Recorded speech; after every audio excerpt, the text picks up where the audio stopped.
নির্বাচনের পরেই দেশব্যাপী এক ভয়াবহ পরিস্থিতি শুরু হয়েছে। বিএনপি আওয়ামী লীগের রূপে বেপরোয়া হয়ে উঠেছে। বিএনপি অলরেডি নির্বাচনের পর রাজনীতিতে আনুষ্ঠানিকভাবে শপথ নেওয়ার আগেই লাশ উপহার দিয়েছে। মানুষ এখন তারেক রহমানকে খুনি তারেক বলে স্লোগান দিয়েছে, যেটা হাসিনা ক্ষমতা আসার কয়েক বছর পর শুরু হয়েছিল। শুরুতে কিন্তু এ ধরনের কোনো কথা হাসিনাকে কেউ বলতে পারেনি। তাই বিএনপি কি শুরুতে হোঁচট খেলো? দর্শক, বিএনপিকে হত্যা করে তাদের নির্বাচন পরবর্তী যাত্রা শুরু করেছে। আপনারা জানেন যে বিদ্রোহী প্রার্থীরা এক গ্রুপ আর এক গ্রুপকে হত্যা করেছে, মানে দুইটাই বিএনপি। পরিস্থিতি নিয়ন্ত্রণের বাইরে চলে যাচ্ছে। তারেক রহমানের সাংগঠনিক ম্যাজিক কাজ করছে না, তিনি চুপচাপ। ক্ষমতা গ্রহণের আগেই দেশ অস্থির হয়ে উঠছে। আমরা দেখতে পাচ্ছি সারা দেশে বিএনপি সন্ত্রাসীদের যে হামলা সাধারণ জনগণের উপর এবং সাধারণ ভোটারদের উপর, যে কেন তারা তাদেরকে ভোট দেয়নি, এ কারণে এতে পরিস্থিতি উত্তপ্ত হয়ে উঠছে। ডেফিনেটলি বিএনপি শপথ নেওয়ার পর, দ্যাট মিন সরকার গঠন করার পর, যদি তারা কি করবে, যেহেতু মানুষ প্রতিবাদ শুরু করেছে, অলরেডি মিছিল শুরু হয়েছে ঢাকা বিশ্ববিদ্যালয়, বইটাও হবে, কারণ জেনজি এবং শিক্ষার্থীরা বিএনপি সন্ত্রাস এক সেকেন্ডে টলারেট করবে না।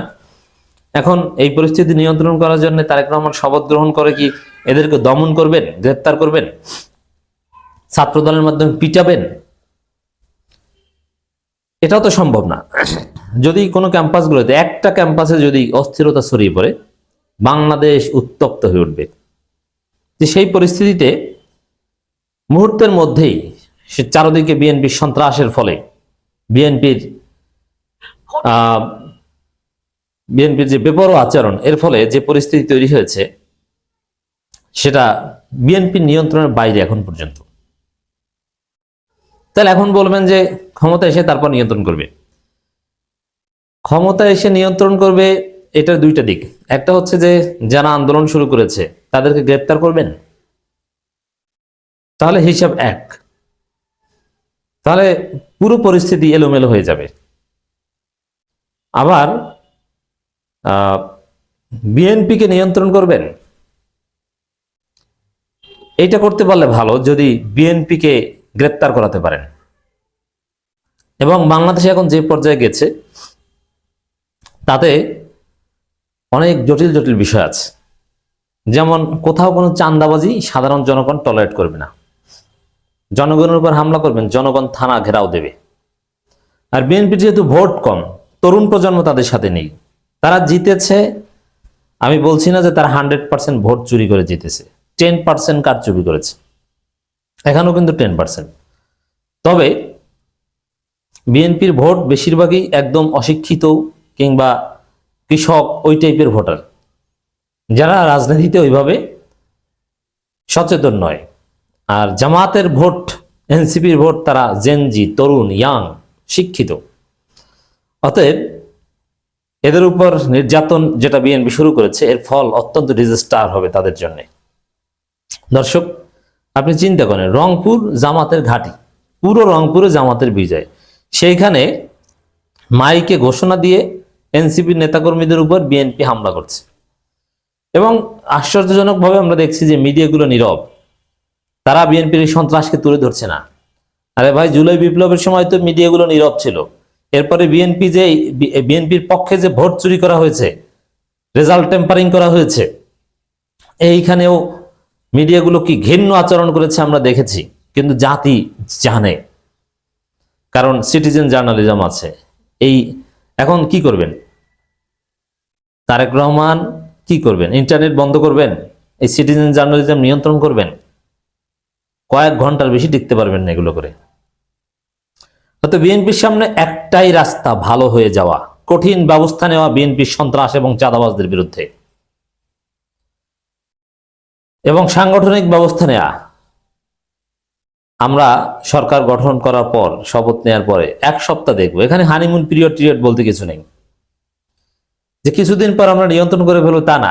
একজন ভিন্ন মতের উপর যদি হামলা হয়, প্রত্যেকটা হামলা আমরা ডকুমেন্টেশন করছি এবং কড়াই গন্ডায়ের হিসাব নেব। একটা বিশ্ববিদ্যালয়ে যদি ছাত্র দলের সন্ত্রাসীরা অস্থিরতা সৃষ্টি করার চেষ্টা করে, কড়াই গন্ডায়ের হিসাব নেওয়া হবে। চাঁদাবাজি, কোন চাঁদাবাজির বিরুদ্ধে আমরা কথা বলা বন্ধ করব না। কেউ আমাদেরকে থামাতে পারবেন না। আপনি ধরবেন, ধরেন, কি করবেন? তরুণ প্রজন্ম এগুলো ভয় পায় না। দর্শক, মাইকে ঘোষণা দিয়ে বিজয়ী প্রার্থী নেতাকর্মীদের উপর হামলা করেছে। ছোট বাচ্চা ছেলে সার্জিস আলমের একটা কার্ড বা কিছু একটা গলায় লাগানো, ওইটা দেখে তার উপর হামলা করেছে। এটা কেমন সন্ত্রাসী আচরণ! আক্তার এনসিপির সেক্রেটারি, সদস্য সচিব, তার নেতাকর্মীদের উপর মাইকে ঘোষণা দিয়ে হামলা করেছে। আপনি চিন্তা করেছেন? এবং বাড়ি বিভিন্ন জায়গায় ব্যবসা প্রতিষ্ঠানে লুটপাট করা হচ্ছে। বিএনপির সন্ত্রাসীরা, এরা তো চোর, চুরি করেছে, ব্যবসা প্রতিষ্ঠানে হামলা করে মালামাল লুট করে নিয়ে গেছে, শিশুকে আহত করেছে ঘরের মধ্যে। এবং বিভিন্ন জায়গায় এই বিএনপি সন্ত্রাসীরা হামলা করে স্বর্ণালংকার লুট করেছে, দোকান থেকে টাকা নিয়ে গেছে। এভাবে দেশ চালাবেন আর জনগণ আঙ্গুল চুষবে? আরে ভাই, এটা তো হাসিনাও পারেনি, আর আপনি কি? অতএব ক্ষমতা গ্রহণ করার আগে আমরা সতর্ক করে দিচ্ছি। এই যে সমালোচনা করছি, এটা আপনাদের ভালোর জন্য, আপনারা যাতে ক্ষমতায় টিকে থাকতে পারেন, এই জন্যে আমাদের এই সমালোচনা গ্রহণ করে যদি লাইনে আসতে পারেন, ক্ষমতায় টিকতে পারবেন, নইলে টিকতে পারবেন না। আমরা চাই যে 5 বছর স্থিতিশীলভাবে দেশটা চালান, বিএনপি জামাত মিলেমিশে একটা কার্যকর ডেমোক্রেসি গঠন করুন। কিন্তু জাস্ট একটা রেড লাইন, আপনি গালাগালি করেন, সংসদে মিছিল পাল্টা মিছিল করেন, কিন্তু কারো গায়ে হাত দিবেন, কাউকে জেলে ভরবেন, ওইটি আপনার পতনের কারণ হবে। অতএব এই যে ইউনূসের আমলে দেখেন, ছাত্রদল শিবির পাশাপাশি থেকে মিছিল করেছে, ঝগড়া করেছে, একে অপরের বিরুদ্ধে বলেছে, হ্যাঁ, দিস ইজ হেলদি, বাট মারামারি করেনি। এটা হচ্ছে রেড লাইন। আপনি যা করেন করেন, আপনি ওদেরকে রাজাকার পাকিস্তানি বলেন শিবিরকে, আর শিবির ওদেরকে, ছাত্রদলকে চান্দাবাজ ছাপরি এগুলো বলুক, কিন্তু আপনি গায়ে হাত দিতে আসবেন, মারামারি, রুম দখল করতে আসবেন, গেস্ট রুম চালু করতে আসবেন, ওইটা হবে আপনার ধ্বংসের কারণ। তো দর্শক, হাজার হাজার খবর আসছে দেশের বিভিন্ন জায়গা থেকে, বিএনপি সন্ত্রাসীরা হামলা শুরু করেছে। লাকসাম মনোহরগঞ্জে বিএনপি কর্মীদের বর্বরচিত হামলার ভিডিও জামাত ইসলামী পাবলিশ করেছে। এক ধ্বংসযজ্ঞ, যুদ্ধ বিধ্বস্ত একটা পরিস্থিতির মতো সন্ত্রাস আমরা লক্ষ্য করছি। এবং ফেনীর ফুলগাজীতে, মুন্সিরহাটে জামাত নেতাকর্মীদের দোকান ভাঙচুর করে টাকা পয়সা লুট করে নিয়েছে। বুয়েট ভিসি থেকে শুরু করে কেউ এদের থেকে রক্ষা পায়নি।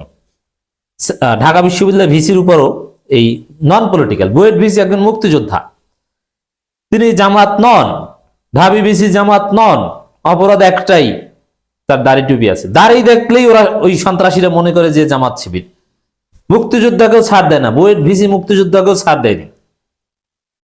তার বাড়ি ঘরে হামলা করছে, একটা আতঙ্কজনক প্যানিক ক্রিয়েট করছে, একটা সন্ত্রাসের রাম রাজত্ব কায়েম করছে বাংলাদেশে। না, আমরা নিরাপদ বাংলাদেশ গঠন করবই। দর্শক,